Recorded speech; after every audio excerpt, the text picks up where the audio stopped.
Assalamualaikum warahmatullahi wabarakatuh.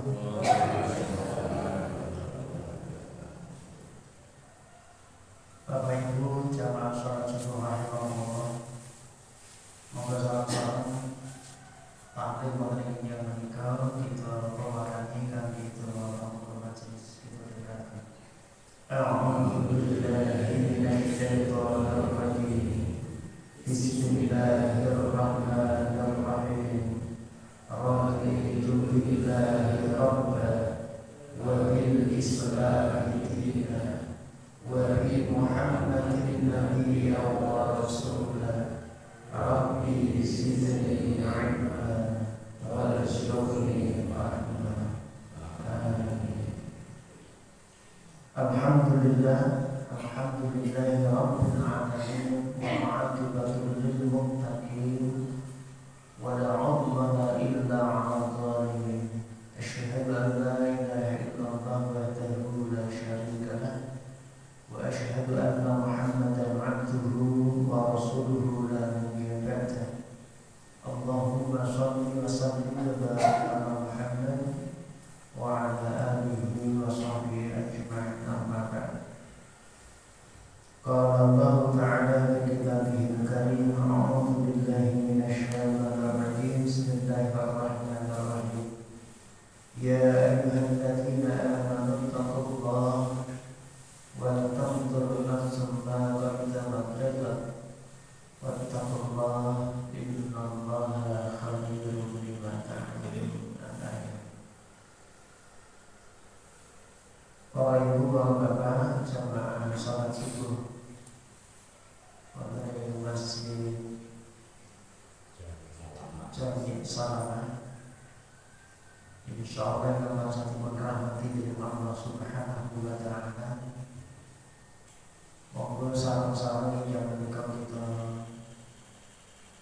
melayakan rawuh syukur rawuh dari sami dan saudara Allah Subhanahu wa taala di mana kesempatan yang menika dengan sedikit berpaling kemurahan Allah yang akan di umur yang panjang, berpaling sehat, suatu sempat satu mahal dari yang menika berangkat dengan studio saged sareng-sareng tindak masjid saperlupatus ridhanipun Allah Subhanahu wa taala kanthi nindakaken salat subuh berjamaah ingkang saestu menika miturut ngendikanipun Rasulullah sallallahu alaihi wasallam.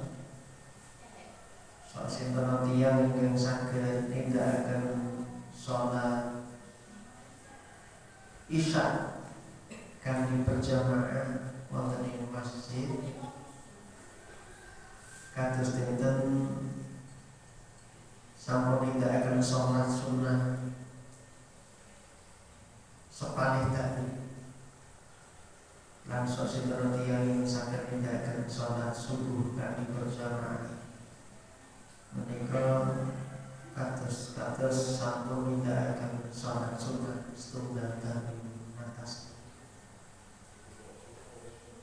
ingkang menika monggo sareng-sareng kita nglairaken rasa syukur kita dhateng Allah tini yang menika saged nindakaken salat subuh kanthi berjamaah.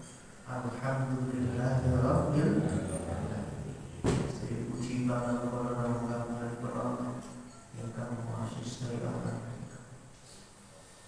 Salam dan salam betul kesupen monggo sareng-sareng bangsa kita aturaken dhateng panutan kita junjungan kita Nabi Muhammad sallallahu alaihi wasallam, dhateng sedherek keluarga dan para sahabatipun lan ugi dhateng umatipun ingkang tansah nindakaken dhateng sunah-sunah.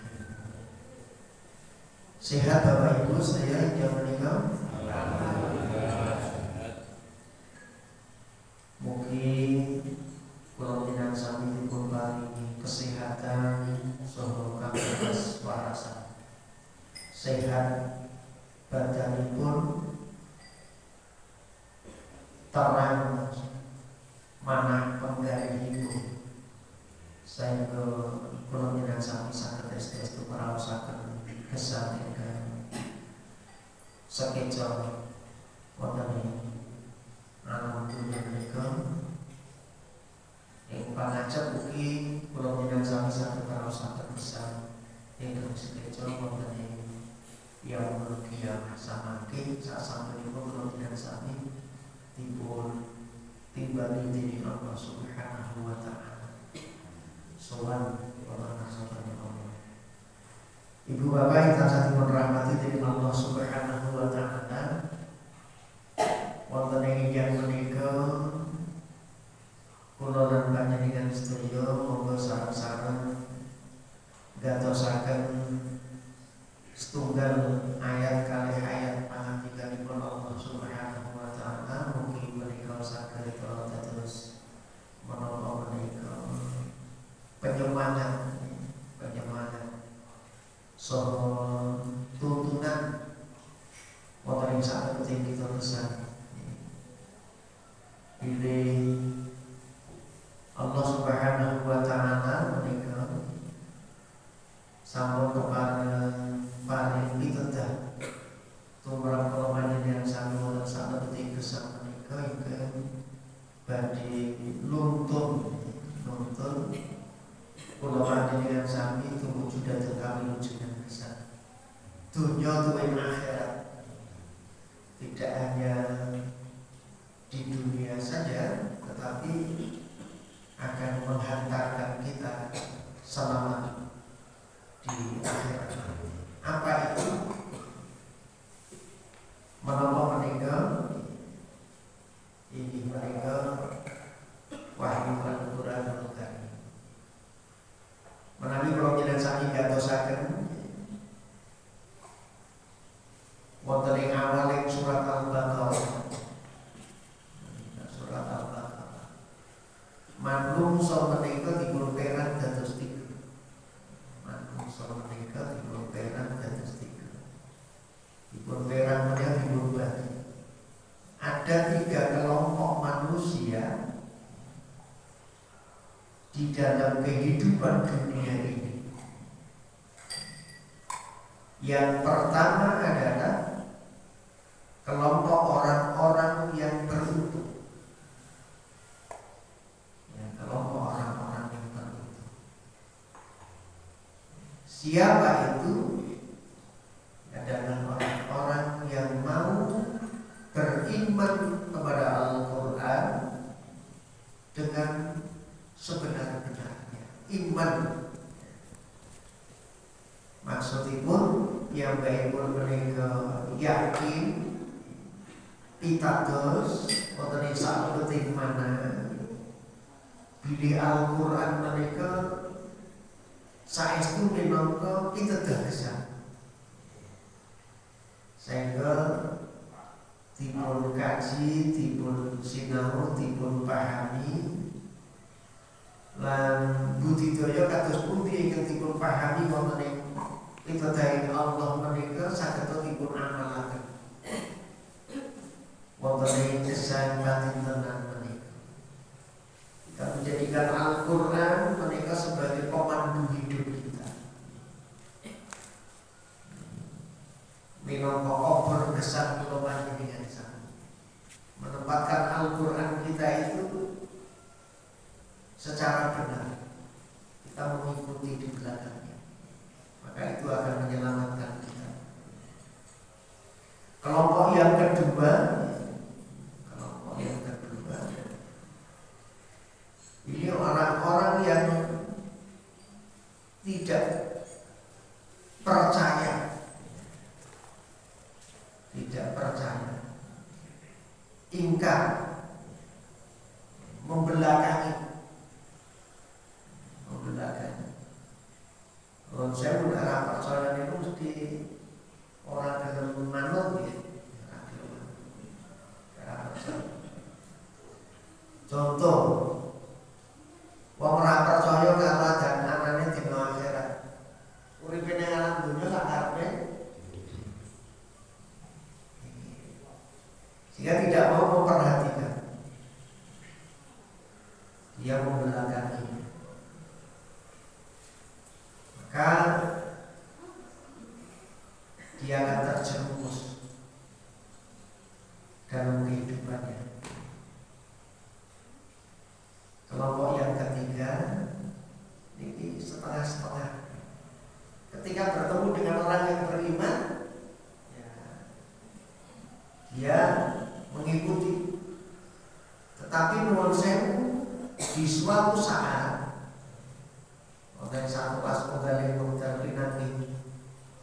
kalian tiang-tiang yang boten iman mereka atur. Inilah orang-orang yang dikatakan orang munafik.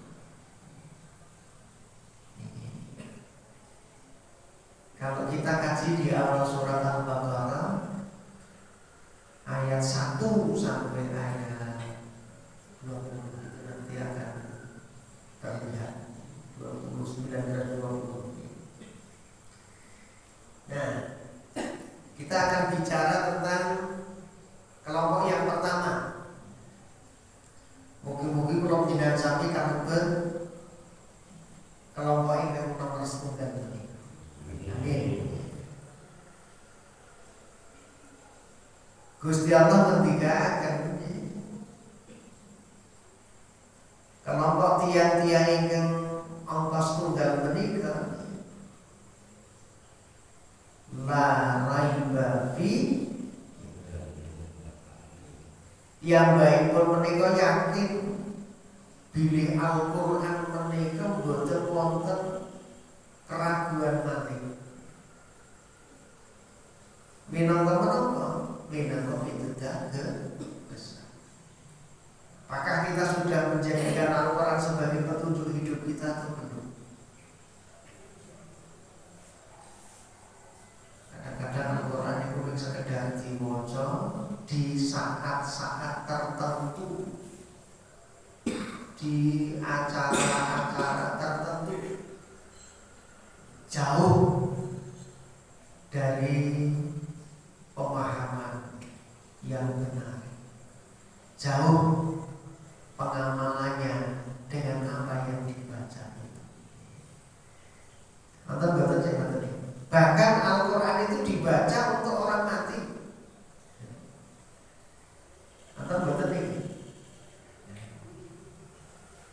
Al-Quran itu bukan untuk orang mati. Al-Quran itu untuk orang hidup.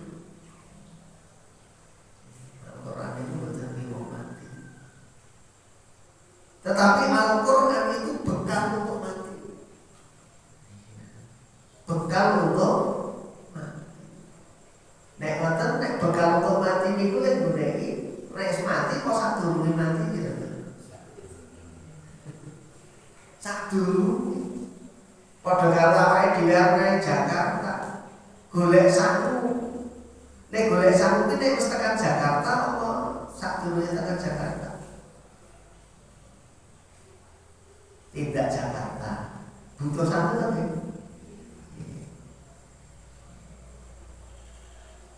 sangune niku nek wis tekan Jakarta nek golek.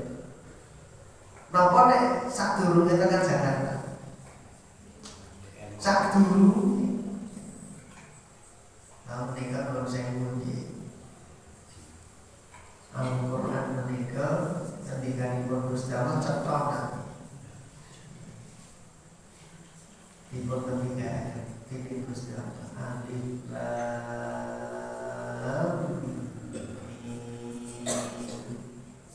niki gak ada apa lho niku sing rada salat mau.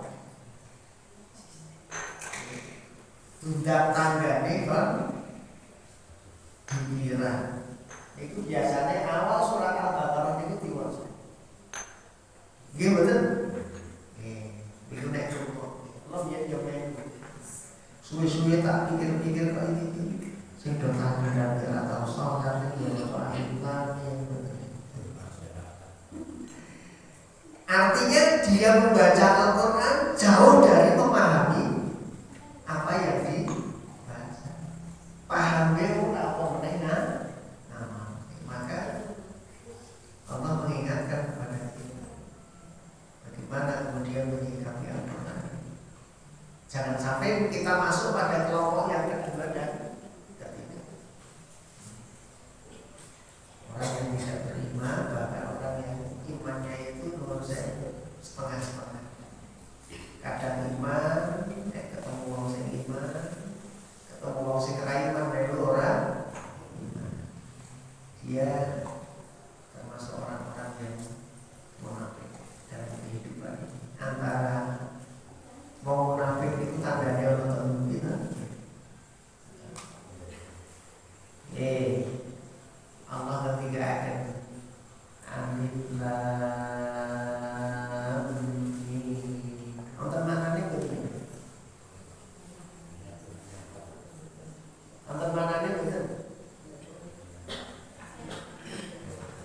boten wonten maknanipun, boten wonten mangertos maknanipun, dan kita tidak tahu makna. Nek kenging napa Gusti Allah menika bika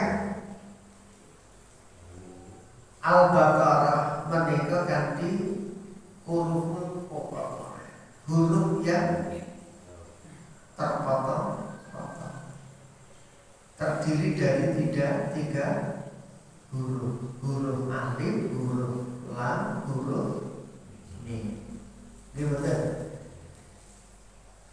Niku nek limaca untuk sing ora ngerti kaedahe ya limaca alamat. Dikira fathah jeleret kan. Menawi wonten ayat ingkang ngaten menika dipun waos hurufipun ya alif diwaca alif, lam ya diwaca lam, mim ya diwaca mim. Ini boten kok alif lam mim wonten ketentuanipun. Alif diwaca alif itu lam diwaca lam, ning waca lam niku dawa. Wonten jeleret ngakandel niku nedahaken menika dipun waos 6 harakat. 6 harakat niku katutipun 6 ketukan. Alif lam mim.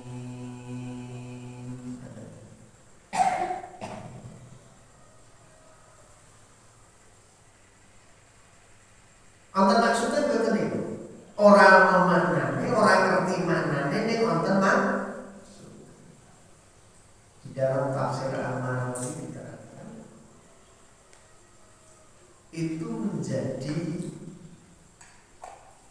apa? Ayat yang untuk menarik perhatian. Menarik perhatian tentang ayat yang berikutnya. Kesimpulan itu ngaten tafsir Al-Manawi.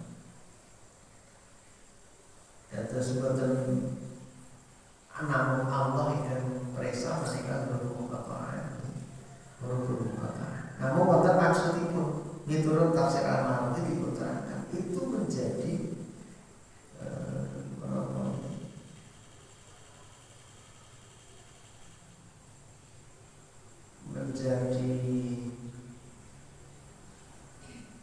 alat untuk menarik perhatian tentang ayat yang akan disampaikan oleh Allah berikutnya.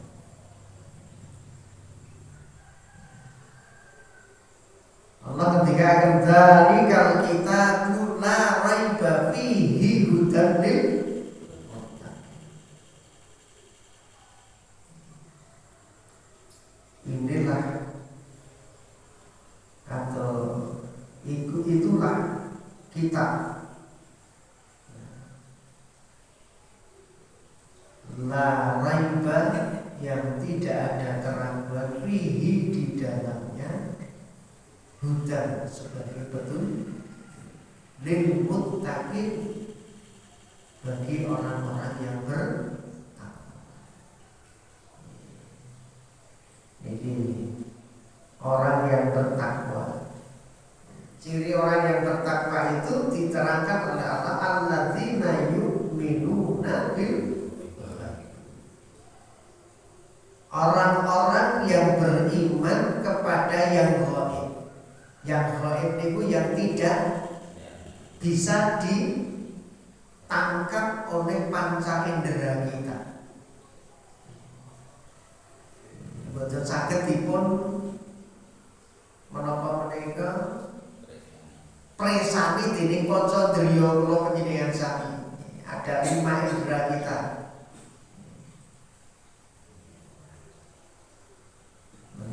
Napa niku yang gaib-gaib adanya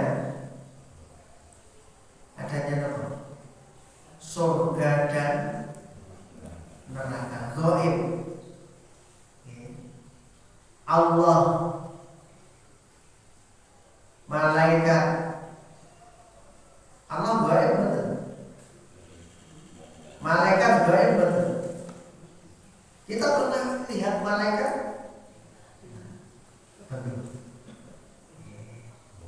Kita pernah melihat surga? Kita pernah melihat neraka? Tanah Al-Quran dipun ketika ada menerima malaikat disampaikan oleh Allah, diberitakan oleh Allah malaikat. Allah ketika akan wonten Al-Quran menika surga dan neraka enggak? Bahasanya di sini adalah jannah. Wong Jawa ngarani suwar. Nah, neraka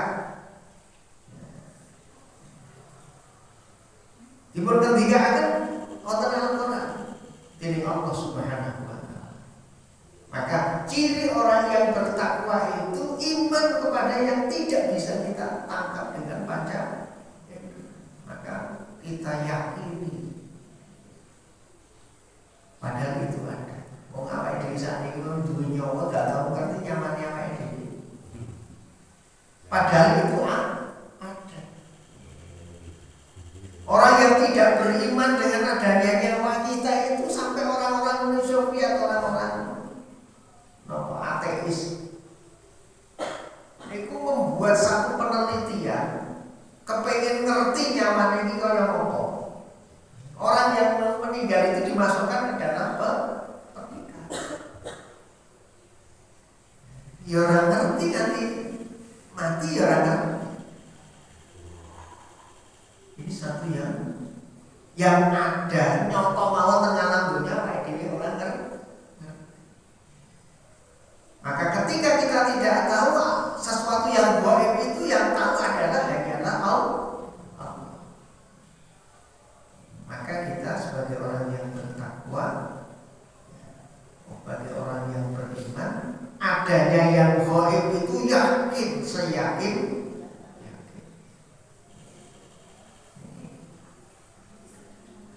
Apa mana yang gaib?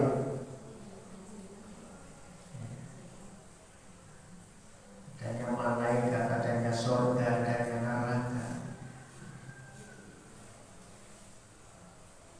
Nah, ini menurut saya jin setan itu gaib betul. Termasuk yang gaib. Tahu ngerti jin? Ono sing nyuwun sewu terus dodolanan jin sering. Mbak Jin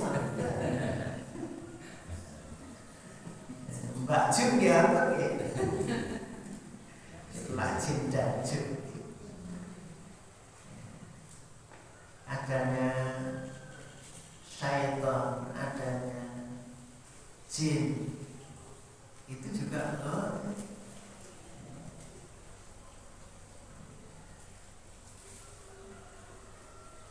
Tapi apakah ada orang yang sudah pernah melihat malaikat? Orang-orang tertentu yang dikehendaki oleh Allah Subhanahu wa taala, yang memperlihatkan adalah Allah. Siapa itu? Nabi Muhammad sallallahu alaihi wasallam ketika di Gua Hira itu diperlihatkan malaikat. Ketika menyampaikan wahyu yang pertama, Ikra ya Muhammad, dia didatangi orang yang berbaju putih, serba putih, tinggi besar. Itu ke atas izin Allah Subhanahu. Tapi hakikatnya adalah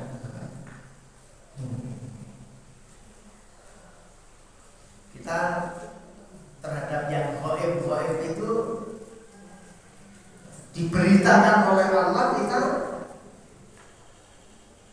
adanya percaya yang yakin. Ini ciri yang pertama, beriman kepada yang gaib. Nek ora percaya karo perkara sing gaib niku termasuk klebu wong sing kelompok nomor 3.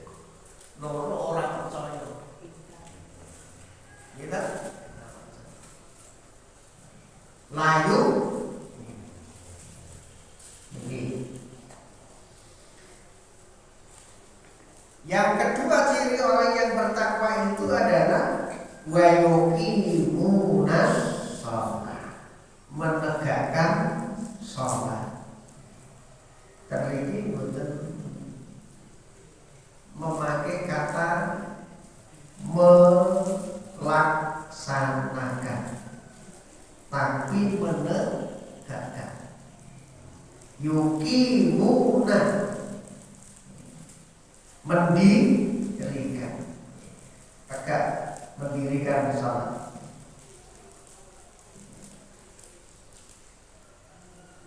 Minangka tandha bukti kula panjenengan sami menika pitados dhateng swarga neraka.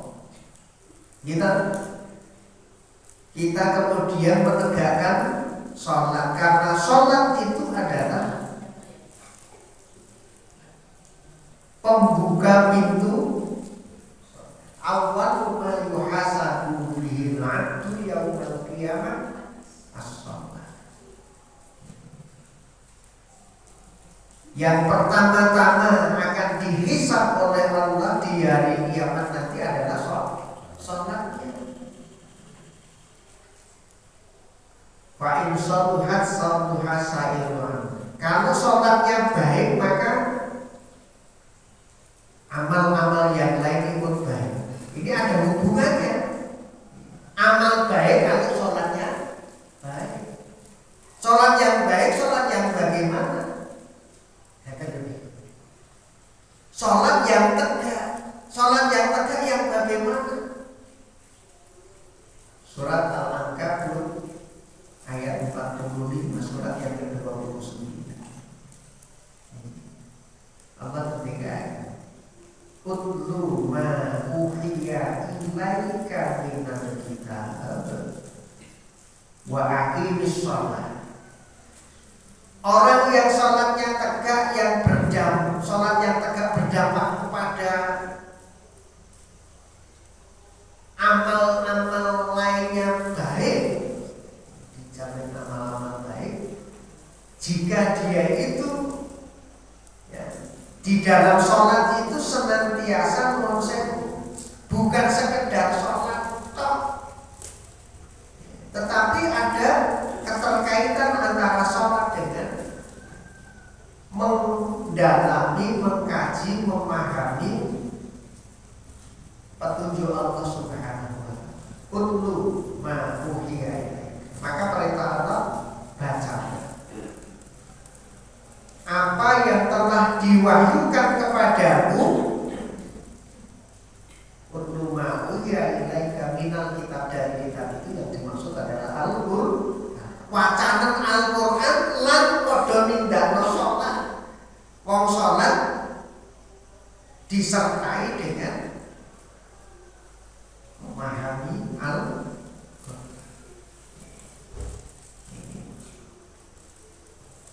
Inna sholata tanha 'anil fahsya'i wal munkar.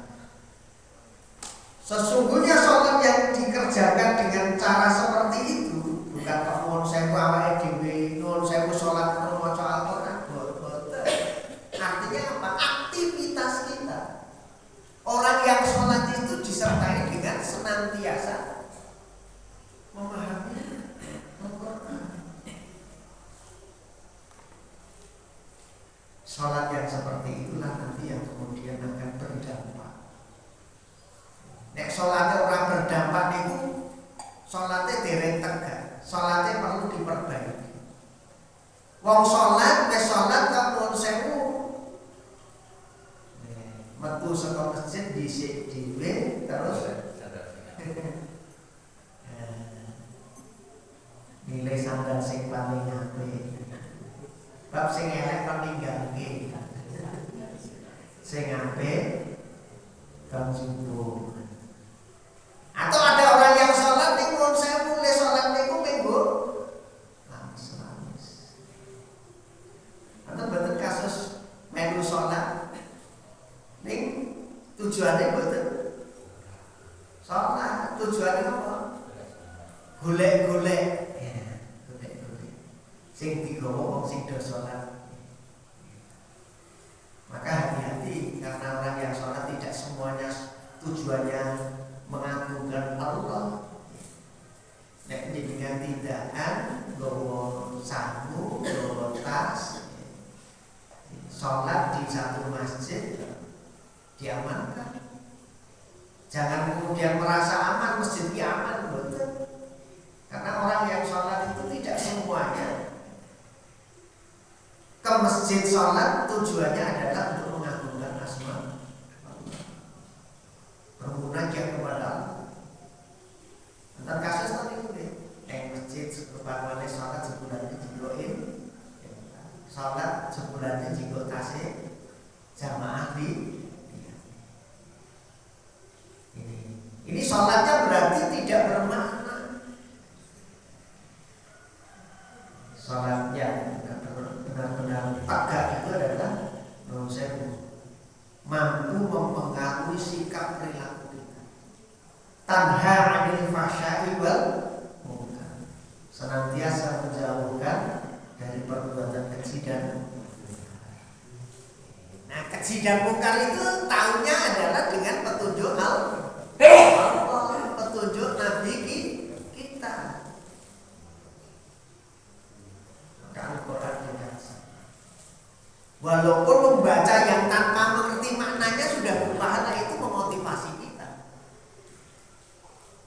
tapi belum berpengaruh ke dalam sikap dan perilaku kita kalau kita sekedar membaca.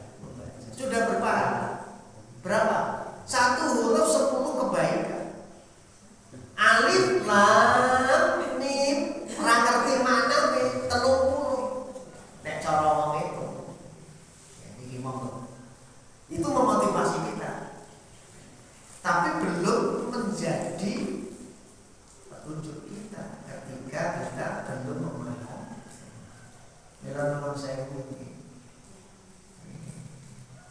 membaca Al-Quran itu diperintahkan oleh Allah itu tartilan, dengan tartil, ucapan yang benar, kemudian memahami apa yang dibaca.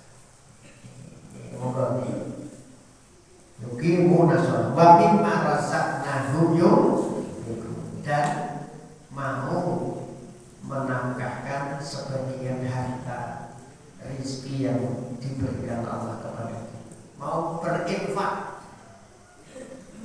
Ya, infak itu menurut saya ada infak wajib, ada infak sunnah. Infak wajib ya zakat, infak sunnah ya tidak ditentukan jumlahnya. Kalau zakat itu ada ketentuan yang pasti. Gajinya Pak Satanto 100 juta misalnya. Amin, karena ya 2,5%-nya ya 2.500.000. Kok kebetulan gajinya ini 1.000. Mbak Nia betul sate setidaknya untuk 1.000, 2.500 keluarga. Maka yang 97.500 itu akan diberikan keberkahan pertama. Jumlahnya kurang tapi keberkahannya luar biasa. Ini kita cari rezeki yang sidik apa kata turba roka. Kata nggih? Karena kalau kita punya rezeki yang banyak, kita bisa beramal semakin banyak. Jadi nek awake dhewe niku nek iso niku dadi wong sugih. Nggih. Wong sugih sing maka kita diwajibkan untuk bekerja, untuk bisa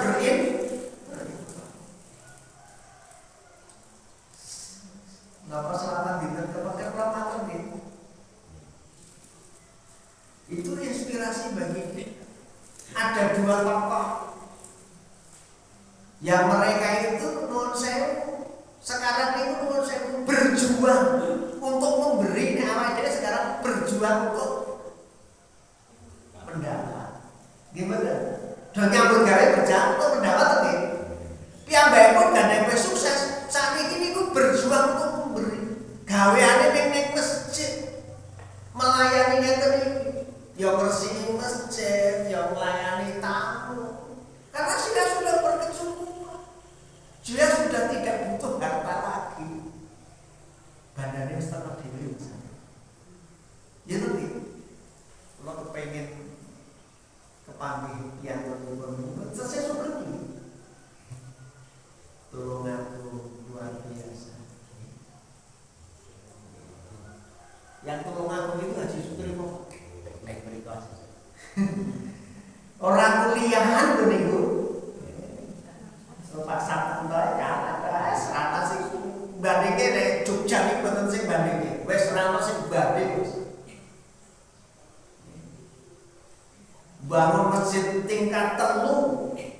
dibangun dhewe gitu miliaran. Nuwun sewu dhewe terus jadi pelayan masjid. Tapi dia memang sudah sukses dulu. Rumah yang lama masih diabadikan. Memang dia pejuang untuk mendapatkan di awal-awal, tetapi ketika sukses dia memberi. Bahkan diberikan. Punya 12 SPBU diwakafkan. Luar biasa. Di parkirannya itu mobil mewah-mewah itu diwakaf sama ustaz. Luar biasa. Ya wali awake dhewe ya sakniki meniru semangatnya satu. Semangat di dalam ketika dia meraih. Ya, maka kita harus semangat, etos punya etos kerja. Jangan menyia-nyiakan waktu. Yang kedua, ketika sudah mendapatkan kita syukuri, berinfak. Infak wajibnya dikeluarkan 2,5%. 1.000 ya kalau 500. 10.000 ya. Hitung diri aku nek gajine Pak Sartanto itu 2024 udah 20 juta ya.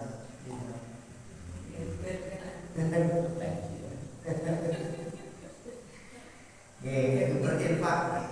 Intinya infak, suka infak. Karena nuwun sewu infak itu nuwun sewu mboten ica, karena harta kita itu ada 3. Rasa tak wacake hadisnya sing cetha harta kita itu ya tok bondo butuh pangan, dipangan entek nggih. Butuh klambine tikus wek. Nggih ta nggih? Sing dienfake itulah ya harta kita. Artinya yang akan kita bawa sampai di akhirat. Maka berinfak itu menjadi ciri orang yang bertakwa kepada Allah. Pon tekan ayat 3 mawon. Yang pertama, boten ragu dhateng Al-Qur'an. Yang kedua, beriman benar dengan sesuatu yang gaib, menegakkan salat, memangkatkan harta. Semoga kita dimampukan oleh Allah untuk mensyukuri segala nikmat Allah ini, nikmat sehat, nikmat sempat, nikmat waktu, untuk beramal seoptimal mungkin, sesaksa-saya pun.